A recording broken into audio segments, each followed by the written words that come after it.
이강덕 시장이 포항 촉발 지진 손해배상 소송 판결과 관련해 정부 차원의 결단을 강력하게 촉구했습니다. 이 시장은 11일 시청에서 기자 간담회를 열고 포항 촉발 지진 일괄 배상을 위한 정부 차원의 조치와 피해 시민의 법적 권리 침해 방지를 위해 노력하겠다고 밝혔습니다. 이 시장은 소송과 관련해 국가에서 일괄 배상 방안을 통한 해결이 반드시 필요하다는 입장을 밝혔습니다. 이게 정부에서 의지를 표명하는 게 중요하다. 의지. 정부가 배상하겠다. 뭐 이런 의지를 표명하는 게 중요하다. 특히 소멸시효가 3월 20일 돼 있지만은 소멸시효와 관계없이 재판 결과가 나오면은 우리 보상하겠다. 그렇게 하지 말아달라. 이건 뭐냐면은 우리가 지금 4월 20일까지 제일 급한 게 이제 그렇게 하니까 아시다시피 뭐 곳곳에 우리 주민들 공무원들 지금 난리잖아요. 그다음에 변호사 사무실 완전히 너무 몰려들어서 진짜 이 소송 대란이 예상이 되고 거기에 따른 저는 이들이 너무 촉박하고 또 그걸 낸다 하더라도 그게 이제 법원이 따져나가야 될 부분, 사실관계도 사실관계고 그 이전에 형식적 요건이 맞는가 맞는가를 따지는데 그거만 하더라도 그 많은 소리를 언제 할 것인가 1년이 걸릴지 6개월 걸릴지 2년이 걸릴지 모르는 그런 상황이기 때문에 그야말로 그게 또 소송 대란이잖아요. 그런 부분을 감안해서 서로 여유있게 하기 위해서 적어도 정부가 소멸시효에 연연하지 않고 결과가 나오면 다 하겠다는 그런 의지를 강력하게 표명하는 것. 그래서 더 중요한 것은 일괄 배상하면 좋고.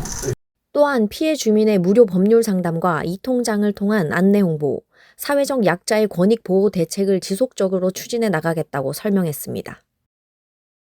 이 통장이 좀 그 마을 주민들하고 같이 해준다든지 이런 것은 있을 수 있거든요. 그런 부분들이 특별한 이익을 위해서 하는 것이 아니고 하기 때문에 그분들하고 같이 해서 하는 거라든지 우리가 무료 법률 상담 진행하는 거 또 이 통장들이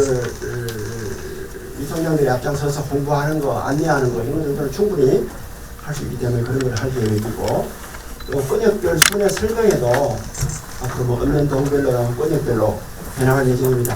법원 판결 내용을 이미 다 알고 있다고 생각하지만 노인들은 모르는 분들도 많고 소송 절차 같은 경우에도 아직까지 궁금해하고 있는 부분이 많거든요. 그래서 손해 설명회 또 개최하고 특히 이제 노인이나 장애인이나 요양병원에 가 있는 분들이라든지 이런 사회적 약자들이 어떻게 소송을 해나갈 것인가 그 부분에서 시설장들하고 그래서 적극적으로 권리를 행사할 수 있도록 대책을 강구해 나갈 것입니다.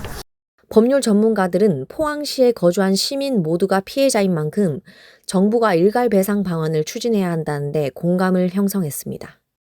이강덕 포항시장은 시민들의 법적 권리 보호를 위한 총력과 정부가 일괄 배상할 수 있도록 촉구하겠다고 말했습니다.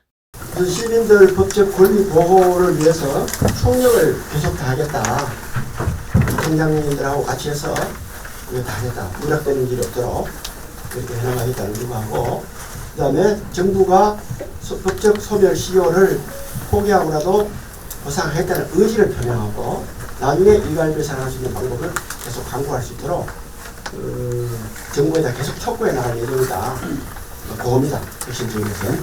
내년도 3월 24일 같으면 소멸시효가 남아있는데 소멸시효라 하는 거는 정부가 소송을 받더라도 포항시 측에서 시민들 권리 주장을 위해서 소송을 걸었을 때 아직까지 시간이 있기 때문에 이 통장들 통해 가지고 1차적으로 우리나라는 징벌적 배상 미국처럼 안 되기 때문에 그 소송 1차 단계에서 사인을 안 했는 사람들에 대해서 이 통장들이 사인을 받아가 일괄 3월 24일 무조건 그 안에 소를 제기해 놓고 그래서 뭐 그 시간이 늦으니까 그 소멸시효 관계없이 좀 해달라 이게 되지만은 그 그거는 차후에 정부의 허락을 맡을 문제고, 내가 봤을 때는 지금까지 남아있는 이 그 소멸시효 아직 남아있는 이 시간 동안에 사인을 해라. 일괄 빠졌던 사람들, 1차에 했을 때 빠졌는 사람들 다 포함시켜갖고 나중에 그 사람들도 피해 보상을 받을 수 있도록, 그게 맞지. 자꾸 소멸시효를 붙들고 정부 보고 지금 된다는데, 내가 정부에 주무장관이라도 안 된다 하면 그만이죠. 왜냐하면 소멸시효 안에 소송 왜 안 했노? 권리위에 잠자는 뭘 못 받는데 그래야 되는 거 아닙니까? 그걸 이제 개별로 보면은 사인만 해서 되는 게 아니고 예. 개별로 소장을 다 제출해요. 예. 그러니까 뭐 어떻게 하는 절차를.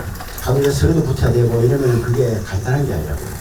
보통 어디 그래서 뭐 민원할 때 서류 이렇게 사인하고 사인하고 끝나는 게 아니고 각자 하셔야 되는 게 굉장히 많거든요. 그걸 다 50만이 다 하려고 그러면은 현실적으로 굉장히 힘들다는 거죠. 시민들 쉬운 일이 아니고, 또 나중에 법원에서 그걸 한 건 한 건 다 파악을 해야, 다 확인해야 되거든요. 전부 홍길동 의설이 있었고, 이거 문제 없고, 상위 관계되고, 정빙선 이렇게 있고, 다 보고 이걸 50만까지 다 확인해요. 그게 법원에서 그거 하는 데만 1년 걸릴 수도 있다는 거예요. 그러니까 그게 쉬운 일이 아니라. 그래서 그렇게 할 바에야 법원도 좀 숨 쉬고, 여기 시청도 숨 쉬고, 정부도 숨 쉬고, 시민들도 천천히 할 수 있도록. 그래서 하는 일인데, 그래도 나중에 정부가 말씀하신 대로 올해만 내밀 수 있기 때문에 우리는 3월 20일로 보고 최대한 맞춰서 하겠습니다. 일단은 시민 피해가 없도록 소를 제기하는 방향으로 하면서 그렇죠. 한번 하나는 하고 안전장치를 해놓고 그 다음 2차적으로 정부의 어떤 제안을 해가 뭐 연기를 해가 전체적인 보상을 좀 하도록 그래 하는 게 안 맞겠나 싶어요. 국제아이저널 임가영입니다.